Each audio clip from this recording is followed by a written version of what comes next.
She lies there, knees knocked like a collapsed foal, skin gray, mouth wide and ready to receive, like cold ash, like the murk before dawn when light has yet to stream across a color-drained sky of hanging, weepy clouds. She tells me it's not too late. She tells me to start over, even now. She tells me other things I can't hear. She smiles into my ear as I sleep, and when I wake, I remember that I'm forgetting her voice. The way it hums in my chest, the hush like slow rain sinking low. She quiets with the daylight as it reddens the rim of my eyes.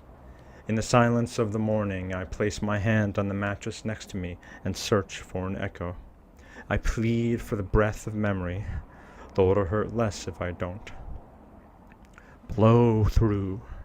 Fume in the blackness, love. From the frosted sky to the prodigal land, make your deliverance known.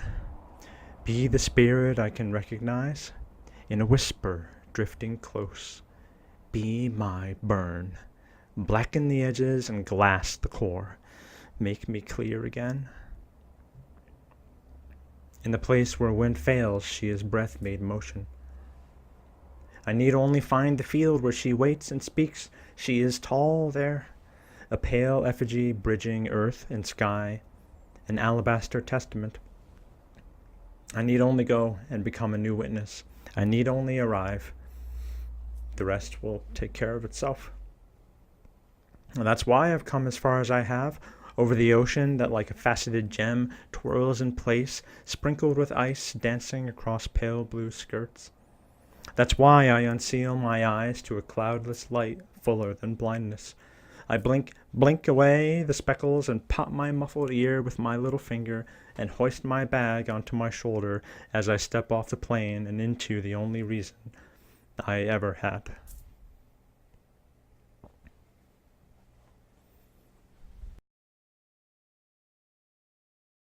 Shannon Airport is a sprawl of fluorescence and white.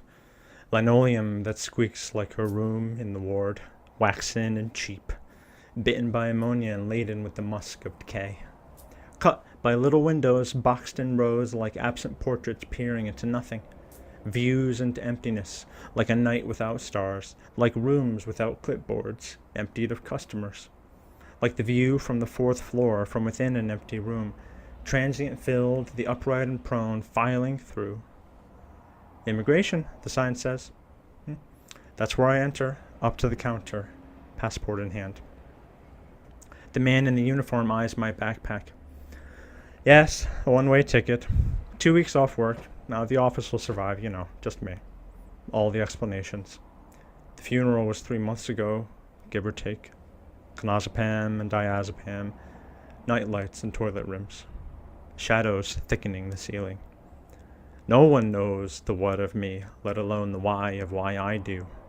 No one sees the inside, and so no one is fit to judge any more than I'm fit to be judged. Yet, here I am, evaluated and stamped, shuffled off to a country in waiting, a maiden, still green. I must bring my body there, to the crook of mind and dreams, to the field not smothered, but open and breathing and facing the sky, past roads that claim guidance. She smiles there on the grass because she knows what I do. My morning star, signposted by nothing. I'll footprint the land if only to move, to keep the bonds loose.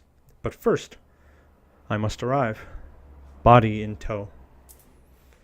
All the rental options arrayed on yellow signs, standard, automatic, additional collision. These words I can make out, but the shopkeeper's speech is a shamble of tongue slips and mumbles. I say, what, again and again, and he has to know I need him to slow down, but he must think it's funny to see me confused. The accent is impenetrable, a moat against foreigners in a land long breached, the heart of the isle guarded through snark, its only remaining weapon. The offended made offenders. Well, maybe I have more in common with this country than I realize. So long as it gets me to a B&B. A bed and breakfast, they're everywhere, right? You know a good one? I'll need to sleep sometime. He looks at me like I'm daft. At least, I'm guessing that's the word he would use, but no, I couldn't ask. But he might know of the field, the tale carried down, enshrined by the aged and the failing. No lost face, no shame to be had. I'm already a tourist in his glaucomous eyes. He'll never see me again. Why not ask? No. Never mind. I have to go. I have to get out. I just have to see. No, no, no, no. Never mind. I'll figure it out. Just give me the car. No. No collision. That's fine. Credit card. Yes. I don't have cash yet. She's waiting. What? Nothing. Suit yourself. Enjoy, County Clare.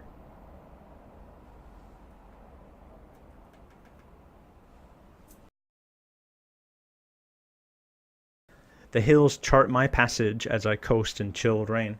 High along the Ring of Kerry, south along the Loop, counterclockwise against time.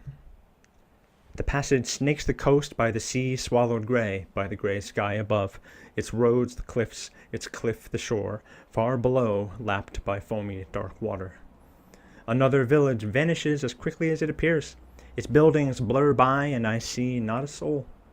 No side roads, no turnoffs, everything the same as it was.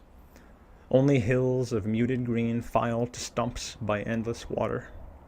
Quilted by stone walls built low like stitches, enough to box livestock now tended by no one. Cottages impossibly situated and unreachable except on slow foot or horse or some relic of civilization. I'll need gas soon. And food. Another village rises from the hills like a grave mound, a cairn of time. My brakes squeak in the rain and I come to a stop along the side of the pavement. The bell on the door makes a tinkling sound as I step into darkness darker than the sky. Some kind of eatery, like a deli or a small diner. A menu written in chalk, tilted askew on the counter. A man at one of two tables squints up from his table and resumes his cutting. The woman behind the counter slows her drying and tosses down her towel. How can I help you, love? Sounds like an accusation, at least to me. I inhale sharply, realizing I have nothing prepared to say, nothing at all. Oh, it's too late to backtrack. I'm driven to speak. I wanted to ask you a question. Bangers are sausage. No. I know that. Not about food. You American or Canadian? Well, American. Well, go ahead then, I suppose. It's going to seem ridiculous. It already is. It already is. Go on. All right. I'm looking for my wife. Oh, run off, has she? The man at the table snickers as he chews. No. She's passed. Passed through? Passed away. The woman glances at the table man. Well, not too hard to find then, is she? Yeah, that's what I'm hoping. She loved this place. I can't say I understand why right now. She loved my little shop. Charmed. No, listen. You know what I mean. You both know. Just help me out or not. Oh, got a mouth on him, does he? I'm being serious here. I'm looking for the field. Hoping for a teary-eyed reunion? Fuck off. The door tinkles again and I'm blasted by rain as I stalk to the car. My feet make sloppy clops on the pavement. That's what I get for asking directly. Son, wait. The man from the table jogs out, waving his arms in the rain. I decide to give him the benefit of the doubt, but keep my fist closed around the driver's side handle. Sorry about that. We were just having a laugh. No need to get sore. Marie loves tourists. He smiles as though everything is settled. The rain cloaks him in a sheet of dotted light like plastic. He seems not to notice, except for a slight squint to his eyes. Aren't you cold? The rain? What, this? No sense in getting upset about something that's not going away. Save your strength now. I take it you're used to this weather? Was here long before us. Suspect it'll be here long after. So, yes. You better watch your chest, though. Get a heavier jacket. He peers into the back seat of the car. And lay off the booze. Bad for the lungs. You staying long? Long as I have to. You heard me in there. Aye, we both did. Best if you give it up. Excuse me? I said, best if you give it up. Give what up? He shrugs. You had your time. She's done here. What? What the hell? What do you mean, here? I gesture down the street with its little row of antique facades. Like, here? Right here? I'm saying she's done here. Once they're done, they're done. Best get used to it. I am used to it. That's the part I can't accept. You never listened much in church, did you? Church? What does church have to do with anything? About as much as you let it, I suppose. What? What, you mean moving on, finding peace, faith in a plan, trust in the Almighty, all that bullshit? Is that what you're talking about? Oh, no, no. I'm saying that I'd love to see my Julia again, but it's not worth it. So you're not even going to try. You lost someone, and that's it. I just know better. The rain hisses over his voice and curtains my ears. I have to blink away the water that collects around my eyes. It has soaked through my jacket, my shirt, and is sliding down the small of my back. When I speak, it's like I'm a mannequin of my own mouth. I'm not stopping till I see her. I didn't come here just to give up. I know that. I have to be there when it opens. It's like a doorway. You should know the stories better than me.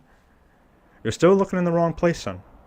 What, should I be going north? Further south? Not likely. If you know where it is, tell me. Out east? Dublin? Nah, nothing sacred out there. I told you, you should have listened in church. I did. That's how I know it's all shit. And where did that attitude get you now? My attitude doesn't change facts. It changes nothing. If that's what you want to believe, then sure. But tell me, if you got your temple, your perfect place in the hills, what exactly would it change? The sun is going down, and cold is compressing the air into a hard, jagged substance. The man doesn't budge under the rain. The downpour thickens and heaves, but he doesn't budge. She was my temple. That's my point. I get into the car and clap the door shut. Muffled rain drums the windshield, the rooftop. I'm bleeding water everywhere. The seat soaks up what it can. In the rear view, I watch the man from the table recede, still unmoving on the pavement, blurred and inconsistent, smothered by air that is filling with darkness.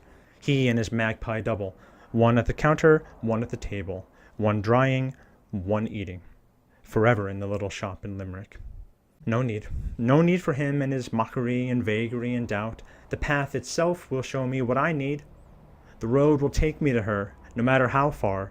The hills are pallbearers for my unending procession. They peer through my fogged windows, wondering when I'll stop. Telling me things I know but don't want to believe. Telling me things I believe but don't want to hear.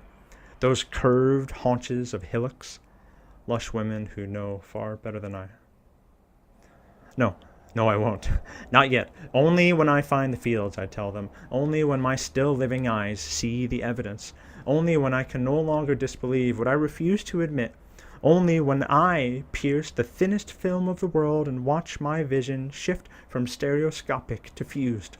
Only when I am high enough to see my own sight span further than you, eroded custodians, as you guard the gates of death with your soft heights. Only when I prove you wrong, you and the table man both. The sun and sky. Accessible directly from the road. A B&B. 65 euros a night. Alright. An unlit sign, still somewhat visible. Good a place as any. I'll need to sleep sometime, rest, and resume. And in the morning, continue to forge. The bed and breakfast rises along the crushed gravel driveway, the next link that leads to the path of a godless perfection.